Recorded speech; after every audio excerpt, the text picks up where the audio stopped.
te lo fa fare di lavorare dopo il lavoro? La passione, solo la passione. Eccellenza e creatività Benta. Oggi siamo a Costa Bissara in provincia di Vicenza. Oggi vi racconto la storia di Damiano e Mattia che da un lavoro più normale hanno deciso di aprire il primo allevamento di bisonti americani in Veneto. Guardate qua. Loro devono vivere in branco, bisogna creare una struttura che sia adeguata al loro benessere. Abbiamo fatto i recinti esterni, paddock interno. Possono correre fino ai 60 km all'ora, saltare quasi 2 metri di altezza. Abbiamo cercato di fare la cosa migliore, quasi 2 ettari di pascolo, più di 1000 metri quadri in stabulazione libera. Noi siamo il primo ranch di bisonti americani in Veneto e anche nel nord Italia. Però quando facevo agraria, che avevo 17 anni, mio papà mi ha accompagnato che c'era un piccolo allevamento di bisonti, poi li voglio avere io questi animali. Un anno e mezzo fa, una sera, mio socio Damiano mi fa: ma se facciamo quell'allevamento che tanto volevi fare? Ma scusa, ma non ti nell'attività. bastava il vostro lavoro? Avevamo troppo tempo libero.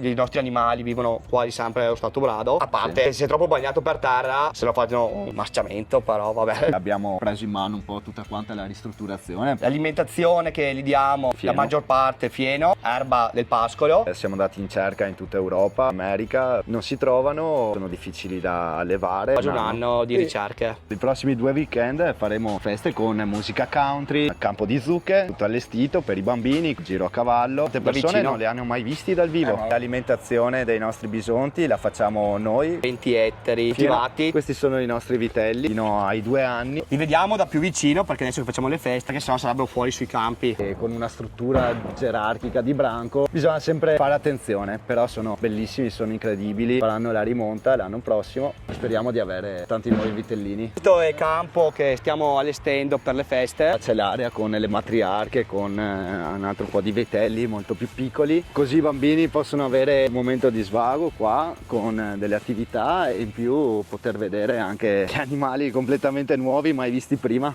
30 anni abbiamo, amici nella vita. Stare qui mi fa vivere meglio. Con questi tutto il giganti resto. buoni alla fine non mi pesa. Con la prossima apertura dello spazio cercheremo di valorizzare quanto più possibile tutto l'animale. Poi apriremo lo store online. È una carne dolcissima, morbida e dolcissima. Ha meno colesterolo del pollo, più proteine del bovino normale, ha più ferro, più vitamina B12, ha delle proprietà uniche. A mia figlia Isabel volevo trasmetterle la vicinanza, le cose più semplici, l'umiltà, la fatica del lavoro. Bisogna lavorare di braccia, di testa, a studiare, bisogna conoscere. È un lavoro molto difficile, è un lavoro molto umile. Io voglio insegnare questo a mia figlia, stare vicino a persone che ti fanno crescere. Penso che tra 50 molto anni dura. mi vedrò qua a guardarli tutto il giorno. Il sogno, no? Lasciarlo solo a letto, pensarlo anche di giorno e forse realizzarlo. È un sogno che sono riuscito a realizzare dopo 12 anni. Chi te lo fa fare di lavorare dopo il lavoro? La passione, solo la passione.